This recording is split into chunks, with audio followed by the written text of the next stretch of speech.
semaine là mou partout bozo kazo la session d'information à quel boule magba mama e bois qui toko yo wapi tika te kimia mo kontinzambe continuer ko ingela na mabota na bino bonsoir.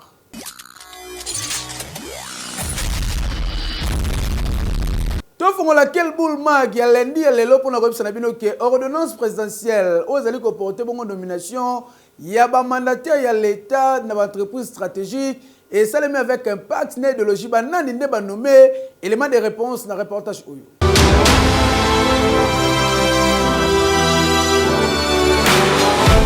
Na édition il y a 13h, il y a lundi 23 février 2026, na ba antenne ya Radio-Télévision Nationale Congolaise, nde porte-parole ya mokonzi mboka madame Tina Salama, atangaki ordonnance présidentielle oyo est nommé ba mandataire ya l'état na ba entreprise publique stratégique. Boyeba ke na société orifère de Kilomoto Sakimo en sigle, Monsieur Makolo Kamwema azali bongo nommé président ya conseil d'administration, Monsieur Guy Robert Lukama, directeur général, pe Monsieur Théodore Ngwama, directeur général adjoint. Na société minière de Kilomoto Sakimo SA, kuna Monsieur François Kakesa azali bongo nommé lokola président ya conseil d'administration, Monsieur Yannick Mulundu Nzonde, directeur général, pe Monsieur Placide Nkala, directeur général adjoint. Na autorité de régulation de l'électricité, arrêt en sigle, Monsieur Jean-Marie Beyakamba azali bongo nommé président ya conseil d'administration, Madame Soraya Aziz, directeur général, pe Monsieur Marcon Kouyou, directeur général adjoint. Na régie des voies aériennes RVA, Monsieur Trifon Kinkei Mulumba azali bongo nommé président du conseil d'administration, Monsieur Louis Blaise Londolé, directeur général, pe Monsieur Vincent Fouta, directeur général adjoint. Na Jekamine, Monsieur Deo Gracias Ngele Masoudi azali bongo nommé président du conseil d'administration, Monsieur Baraka Kabemba, directeur général, pe Monsieur Jacques Massangwa Mwanza, directeur général adjoint. Boyeba que vague ya nomination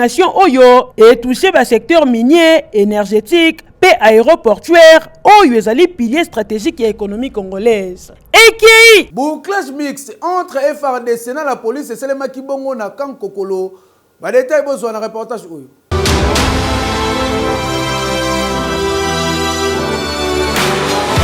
Pona kosilisa bongo likambo etali kidnapping braquage, pévo la mer, mais na ville province ya Kinshasa, nde bakonzi ya FARDC, ensemble na ya la police nationale congolaise, ba initié kibongo opération bouclage mixte na ville province ya Kinshasa. Et salemi bongo aux alentours ya Kankokolo, kaka ndenge bozali komona, nyonso ebandaki bongo na parade mixte awa na stade de Martyrs, et sika numéro 1 ya la police ya ville province ya Kinshasa, aye kopesa bongo consigne ya opération na ba élément nyonso oyo bazali bongo ko participer na bouclage yango. Police FARDC tozala sima ya commandant suprême yangona asima ya vision na ye tokobatela bato pe biloko na bango biso tokotika peuple na biso ayo anyokama te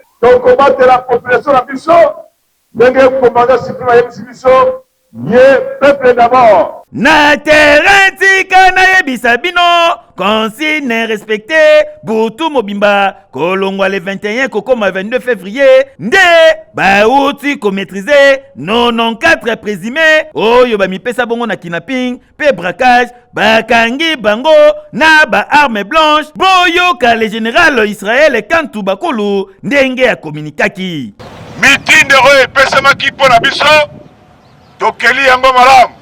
Quartier oyo GB Kalemi sima ya kana biso babaki bato mabe bazalaki o baza kotia mobulu na kati na population kolelisa bango na kobotela bachombo na bango na kobotela mbongo na bango ya kokata bango machete na banzi etuluku na bato baza sima na biso to mpe liboso na bino bozomona bango malamu na kati awa tokotala oyo population alobi yeyo toke na ye opopesa lobi ye te totiki ye. En tout cas, FRDC na la police ya ville province ya Kinshasa très déterminé pour na kosilisa bongo likambo etali insécurité oyo ezolobama braquage, kidnapping pe baforme nyonso ya insécurité yango bakoprocéder bongo na babouclage sur toute l'étendue ya capitale congolaise, veut dire na ba 24 communes bokomona bango boyende ezalaka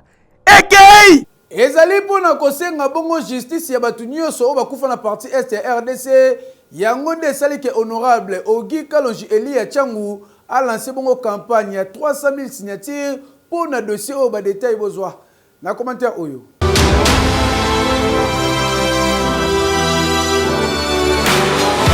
Dialogue, oui, tondimi tokende dialogue mais tosengi justice transitionnelle salema. Oyo ezali maloba ya ba membre ya parti politique Action de bâtisseurs intégrés pour la République abir en sigle parti politique cher ya honorable bâtisseur Ogi Kalonji ensemble na balie na bango ya parti politique FDC oyo basanganaki weekend yeleki na siège ya parti politique abir oyo ezalaki lors ya école du parti. Awa ndimela ngaike coup d'envoi epesamaki ya lancement ya campagne ya récolte ya 300 000 signatures ya bakongolais pona kotelemela likambo ya koboma bakongolais na parti est ya RDC baloba non une fois pour toutes makambo yesila bino moko boyebi yango très bien que sali 3 décennies déjà oyo babomaka bakongolais. Awa après avoir kosolola na ba membre ya parti politique na ye oyo bango nyonso ba se mettre d'accord ndimela ngai kazalaki premier ya ba bâtisseur nyonso ya koposer signature na ye honorable Ogi Kalonji après avoir kosala yango ba membre nyonso ya BIR na ya FDC bazalaki awa présent bango nyonso ba hésitaki lisusu te ya koposer ba signature na bango awa na ba fiche oyo ezalaki sur place. Tseke nengo moni bâtisseur nyonso azocha signature na yeboye elingi kolakisa ke bazali déjà déterminé na ndenge ya kosakana te pona kosenga justice transitionnelle. Nous avons lancé cette campagne de récolte de 300 000 signatures ou même plus. La campagne est lancée à Kinshasa et au Congo central en ce moment. Dans les jours à venir, ça sera d'autres provinces. Le but, c'est de montrer à la communauté internationale que nous disons oui pour le dialogue, mais à une condition. Nous avons posé comme préalable, on aimerait savoir pourquoi pendant plus de 30 ans, on nous a tués. Signature nyonso ba récolté wa selon président ya parti politique abir l'honorable bâtisseur Ogi Kalonji a expliqué yango très bien que ba kokende kotika yango et pas ya ba médiateur ya Union africaine ba oyo ya accord ya Washington na et pas ya président de la République pona kotalisa posa na bango et tant que peuple ba sengi ya mingité justice transitionnelle boende zalaka keyo Mine peli pelele na ville ya Mbujimai na province ya Kasai Oriental la nyonso oyo ezali kolakisa détermination snel bazali na yango pona ko satisfaire bongo population congolaise mobimba boyende zalaka longonia.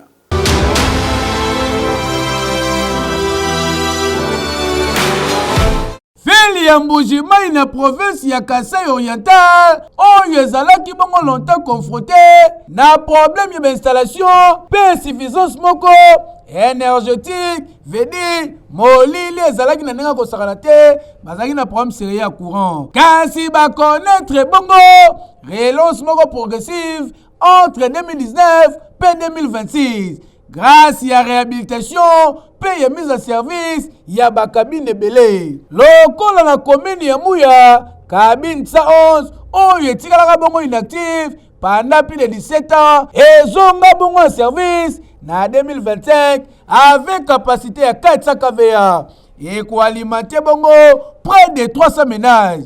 Cabine 112 situé na Jolu yango ezali bongo doté na capacité à 500 kVA pe ezalaki bongo réhabilité pour na ko renforcer bongo stabilité ya réseau. Yonso oyo ezali ko salema sous l'impulsion ya directeur général ya SNEL ingénieur professeur docteur Teddy Lomba oyo atie mayele pour que l'infrastructure mususu ezala bongo baptisé Teddy Lomba.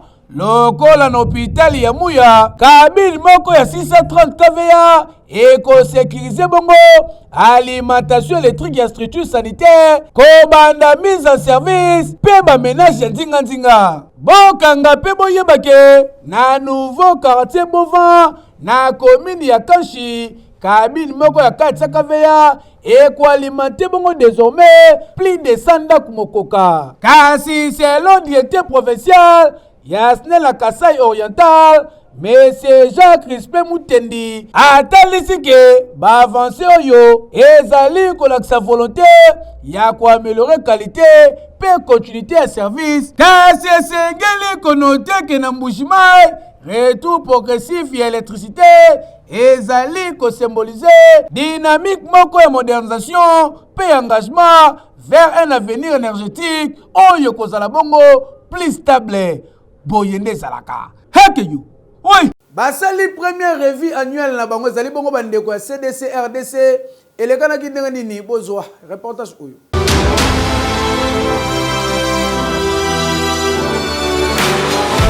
Salle premium mais ya Hilton Hotel nde servaki des cadres na première revue annuelle oyo ezalaki bongo organisé na bureau ya pays US CDC RDC atelier ya 4 jours oyo esangisi bongo ba partenaire pe na expert ya makambo etali santé ezali une première fois depuis ouverture ya bureau na 2022 ba équipe ya ICCDC na ba partenaire ya mise en œuvre na ba responsable ya ministère ba sangani po na ko examiner bongo ba résultat ya année 2025 ko analyser ba défi pe ko aligner bongo ba priorité po na année 2026 au tozali na yango Docteur Delayo o yazali bongo directeur pays ya CDC RDC a communiqué boye. Alors cette activité pour nous revêt une importance capitale parce que déjà en plus de 20 ans de collaboration et de partenariat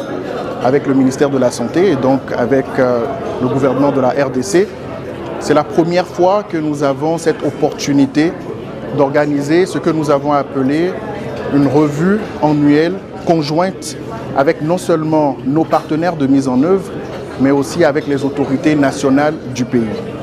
Et ceci revêt une importance capitale dans le sens que ça nous permet de voir les progrès qui ont été réalisés, mais aussi de s'entendre sur les défis que nous partageons collectivement et voir dans quel cadre nous pouvons améliorer ce partenariat pour véritablement s'aligner aux priorités nationales.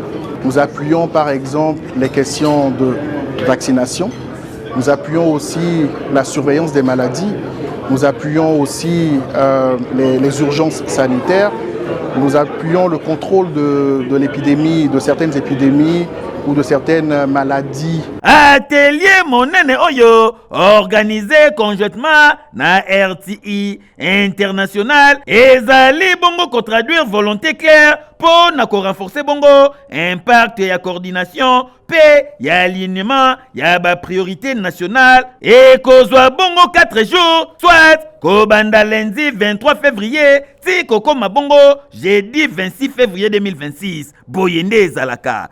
Okay! Hôpital moderne na RDC zali bongo TVC médical kende kozwa so médical na okuna surtout pona likambo etali mbasu bango nde banzambe.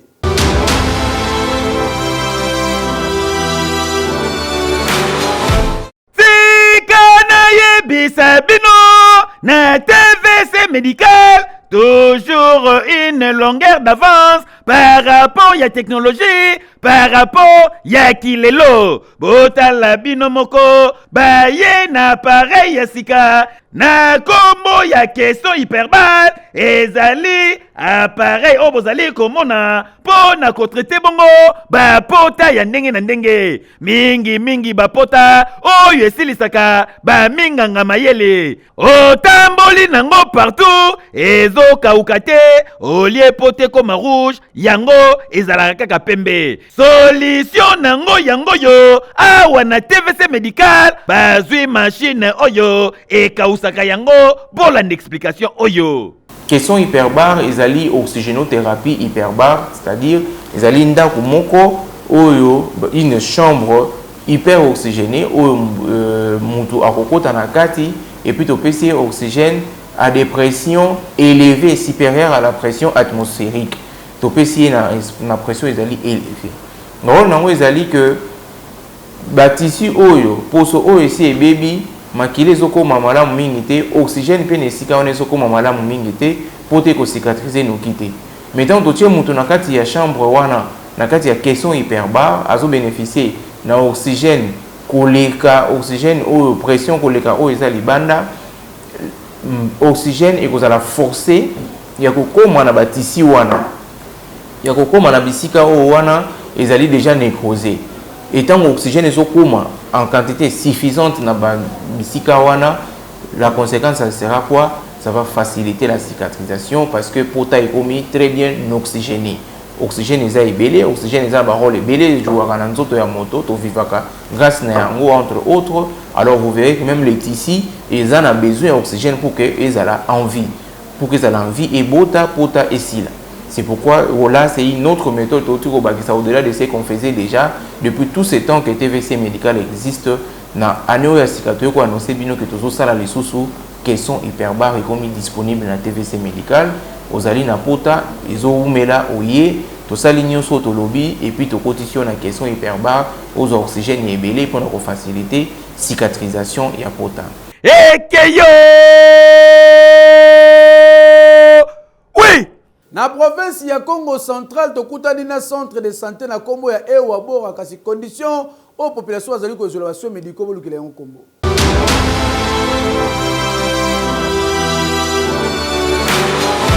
Tozali na Congo central na Buma esika tokuti centre de santé oyo na kombo ya Ewa Bora. Botala bino moko na mir bakomelo rote babambika ba papier oyo elaksaki awa ba opie ba soins de santé to pusani to bi to leka boete tala tokota na kati tokoti na kati munganga ya mbibiso botala bino moko rien que na kotala teni ya mama munganga to milobeli ke awa makambo eza minene veut dire makambo eza bourreau to bi toza kirie tokota tokoti botala bino moko awa ezali salle o bapesa ka batu ba soins poussière to moni awa pardon bolukela yango kombo bien ba toile d'araignée ba fongoli awa sika babumba bakisi botala bino moko libaya ya kolo bien poussière na mupanzi tomoni balance botala bino moko balance oyo ba mataka bana soki baye kozwa awa soins de santé veut dire baiba kiloni na zanango botala oyo elaksike esalaka lisusu te bakanga yango ba scotch kokamwa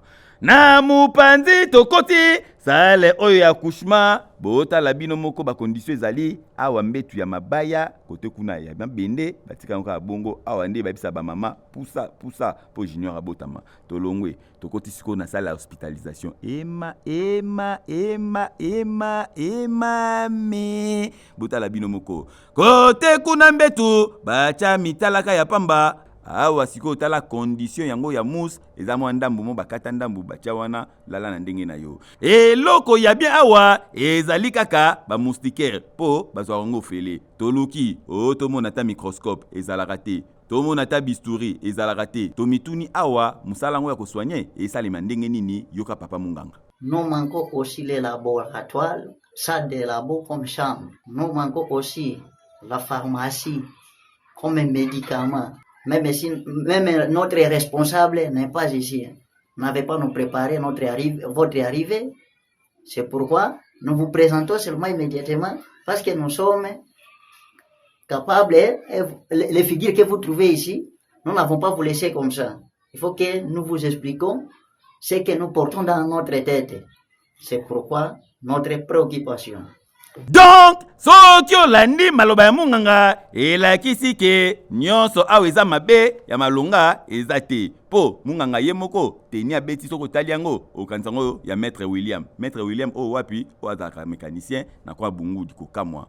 En tout cas papa ministre ya santé to yebi ke Congo eza na ba problème ya ndenge na ndenge kasi mekana nu kotala ba état ya ba centre de santé oyo po muto koya awa na malaria plus moko abimina 3 plus RMOP ayaki na malaria abimina typhoïde abimiso na nini kanangi pe wele mvimba et normal te centre de santé na République démocratique du Congo en plein 21e siècle qui a dit Kibeni. Ekei! Conscientisation et jeunesse congolaise yango musala ndeko Igebo lazali ko sala ba détail bozo na commentaire oyo.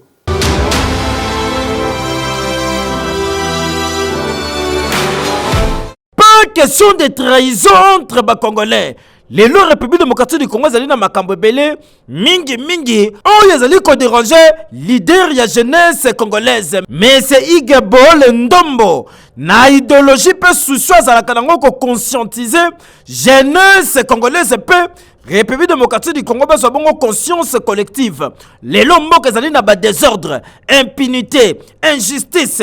Makambo nenga surtout ba jeune batikala ki diba bat bazo utali banda bazo ko koma ba mvuandu na mboka bango kolela na kolela. Na yango leader ya jeunesse congolaise monsieur Igebole a précisé boye à la musi ba jeune à la musi ba congolais batelema batimba ba mona musika yogelokoyo. Peuple congolais traîtrise eza na kati ya mboka oyo eza kaka congolais muta ko trahir mboka oyo ba congolais bazo trahir mboka oyo na ba 9 pays limitrophes ba congolais bazo trahir mboka na biso partout et puis ce sont les mêmes congolais bazo ya pona kopesa biso ba leçon de morale. Ce n'est pas possible. Tokoki suko ndima ba congolais o baza ba traître ya mboka na biso te. C'est impossible. Tokoki suko vivre boyete congolais la muka congolais tika ko trahir mboka no bino bomona ka baninga msusu ba ko trahir ba mboka na bongo pa na biso. Ce n'est pas normal que mon paya aouti libanda ayaki a na Congo na ma papa. Au bout de 6 mois, 1 an, asombi mituka asombi bandako bino moko ba congolais boza wana kaka bozo tala et puis bokomi ko sala musala komi ko beta bino fimbo yango tozala ka banyama to tozala ka batu et puis bokoya ko lela bozo zela kaka oh vote auto changer na yebisi autant que peuple la mukité ata to changer sans président na mboka oyo ko bonga te. Et sa conscience collective. Il faut tout comme on a conscience collective. Beaucoup trop d'aventuriers, escrocs en cravate, on a des coulous en cravate un peu partout. Pas français, belé, celui qui est là-bas, tu sais qui je suis, moi je travaille avec tel. T'as là bango sur le terrain, résultat, 0. Beaucoup ici, pas français, tout américain, tout chinois, tout belge, bango va redévelopper Congo. Beaucoup aussi, parce que n'a attend d'aki français, chinois, belge, n'a développé Congo té. Mboka moro nazo yi bananga facilement. Na yeso ko développer bango pona kanga moyibi nanga ba ko développer mboka na biso té. Boyende ezalaka, fierté ya jeunesse congolaise, fierté ya ba congolais, fierté ya ba africain. Po makambo lobaka, wala ya ta ba politicien ba lobango té, surtout ministre ana. Yekutu kara. Heke yo. Na 500 fois pamba c'est possible comme riche. Tentez chance na yo grâce ya winner loto.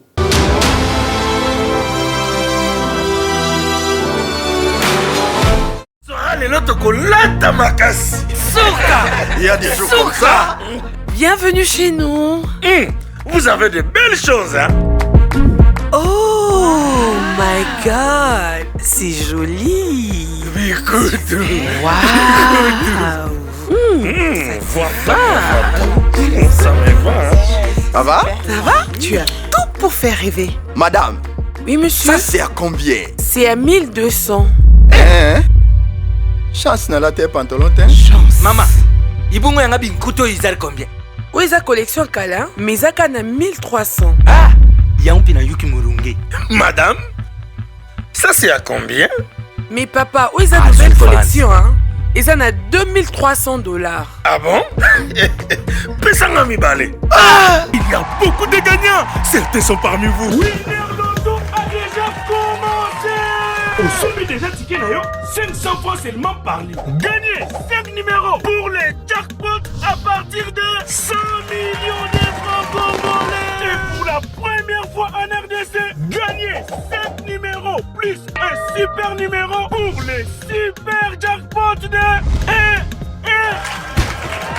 milliard de francs congolais. Les prix commencent à partir de 2 numéros gagnés. Jackpot et progrès. À jouer sur tous nos points de vente et mobiles en composant étoile 404 dièse disponible sur M-Pesa et RTL Money. Communauté congolaise du nord-est de Missouri, basala kibongo cérémonie et échange de vœux et les ganaki na ambiance ya ko sakana te bo vivre kaka net bozaki na biso.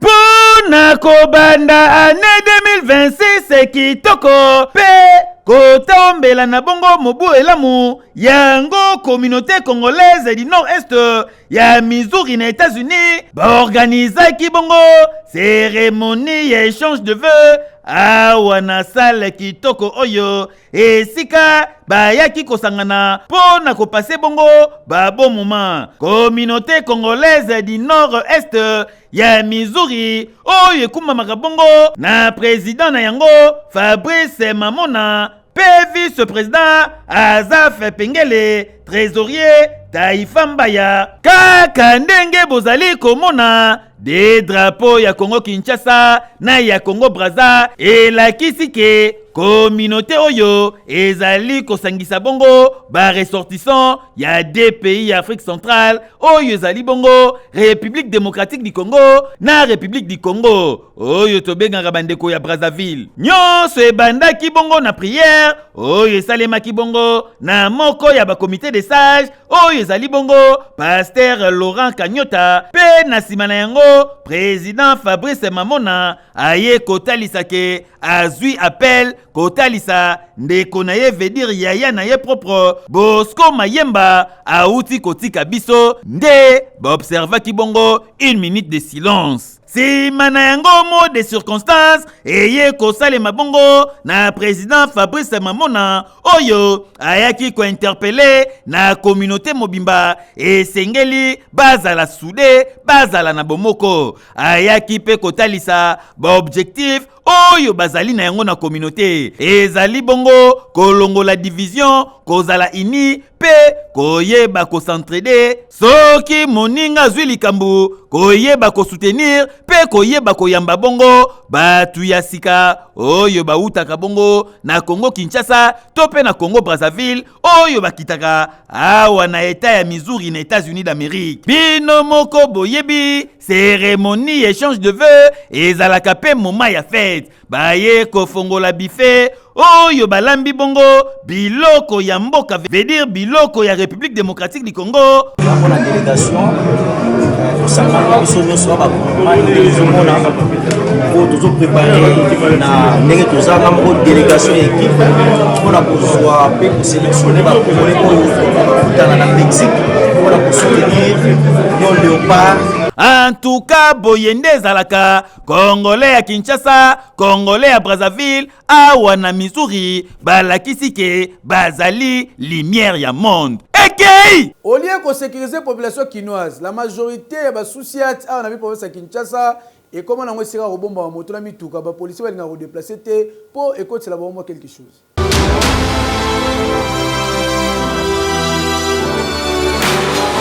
Ba poste ya la police tope ba société botama ebele na cité neti mayebo kasi ya kokamwa ezake neti la police ezobunga mission tope rôle nengo esika population azali caméra ya quel boule mag esali constat ya ba société na quelques quartiers ya ba commune lokola Selembao pendambu ya ngiringiri ya liboso to remarquer ba société mingi etongama na manzanza neti ozali komona ba toli essence couleur mopanzi mususu DG bandiko ruye kokamwa oyo kutu batie yango rido neti ndaku bambrenga yango kadena oyo elakisi ke ata aza moko aza te mpona koassure sécurité ya population kokamwa spécialité ya basociate oyo ekomande kobomba bamoto ndenge omoni libanda bamoto etondi ebele kasi par jour bamoto futaka 2000 francs par moto. Imaginez soki babombi 50 moto bakokotisa combien mbongo nyonso bazwaka ekotaka na baposte na bango l'état azo bénéficier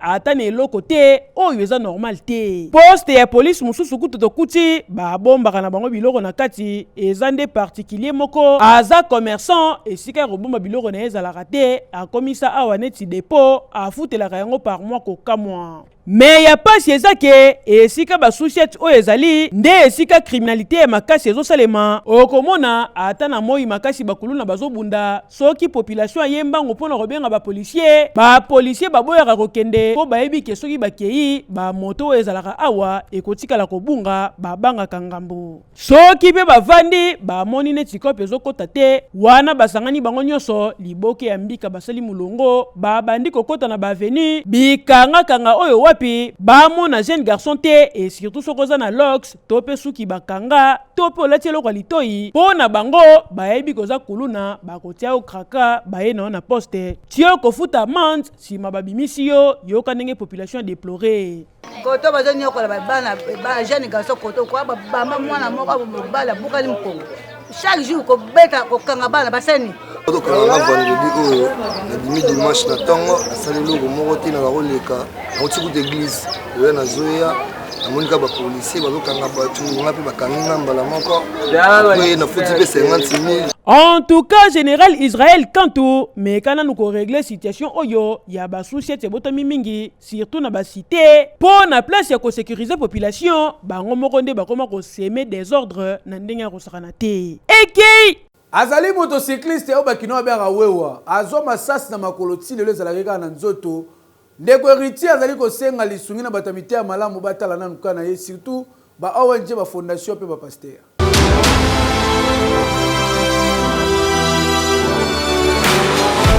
Lisolo na ye kopesa yo pasi pe mawana yebisa yo suka na tragédie. Kombo na ye héritier Masongi, jeune homme âgé de 21 ans, orphelin de père et de mère, awa na Kinshasa, azalaka taximan moto oyo tobengaka wewa. Héritier la mukara 5h, abuki mabolongo na ye na se, akeya bimisi moto, abandi ko bula betaka na ye tukin. Pourvu aluka mabe zéro na ye esunga ya vivre vraiment na mobali ya batu. Imaginez papa na mama bazate na Kinshasa yo.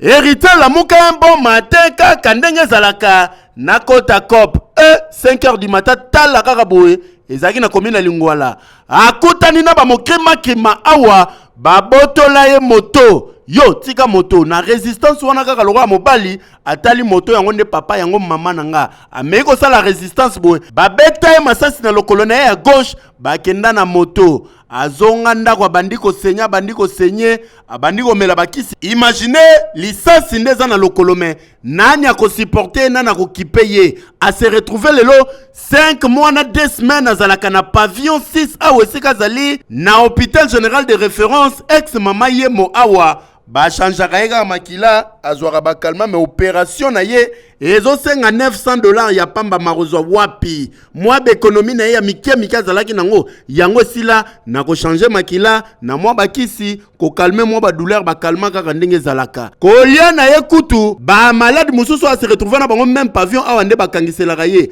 mwa 1000 francs mwa 500 mwa 300 francs mwa 1500. Omona basombele kwanga tana dendo basombele soki nini ba osomba alia pourvu que mukolo leka azana pasi tala yo moko oyo lokolo gauche oyo lokolo droite tala ndenge za ya kovimba. Imaginez douleur nini mwana mobalo alalaka nango alamukaka nango atandi loboko azali kosenga na bato mawa basunga ya leka na opération babimisa ye lisasi na lokolo ata ye moko obunda na ndenge na ye plus tard aluka mbongo moto a continuer cop na ye l'essentiel nzamba zo batela mais lisasi soke wumeli bona lokolo ba médecin balobi ekozala susu mabe danger makasi yoka ye moko tusizanga héritier Masongi na mama yendo ça fait déjà 5 mois. Elles ont fait là de père et de mère. Nous allons monter, mais la croisant va criminel. Le moto à moto habite en 5 mois déjà. Nous bal depuis Kotano et Bimati. C'est $900 pour la voiture à ma bende. Nous avons bon monsieur avec qui c'est un moto sur un matin. Nous sommes et ils appellent bien. En tout cas, bato amite mamawa, bato kosunga, bo silate, bo zali, bo se manifester quand même. Ah, héritier Masongi ndeko mobali, courage car nzamba kosunga yo. $900 et mon ana, opération pe au salé. Hey yo, oui. Page rose na quel boule magel lobo tika to souhaiter. Joyeux anniversaire na Guillermina Mina Lutumba, wazali ko souffler bougie na moko lelo balobe ko inda. Na nenga de fois témoin ngani ya papa Sipiru Ife Suzanga Lutumba na mama Arlène Chakolina oyo ba souhaiter que di bien que di bonheur na yo Guillermina Lutumba.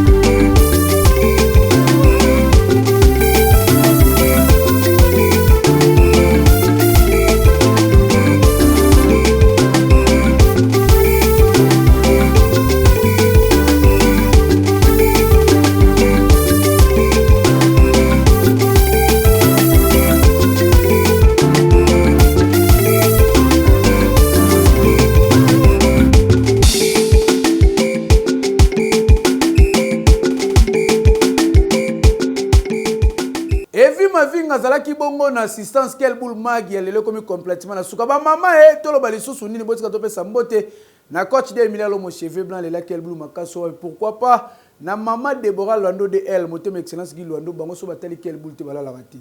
Hey que yo. Oui.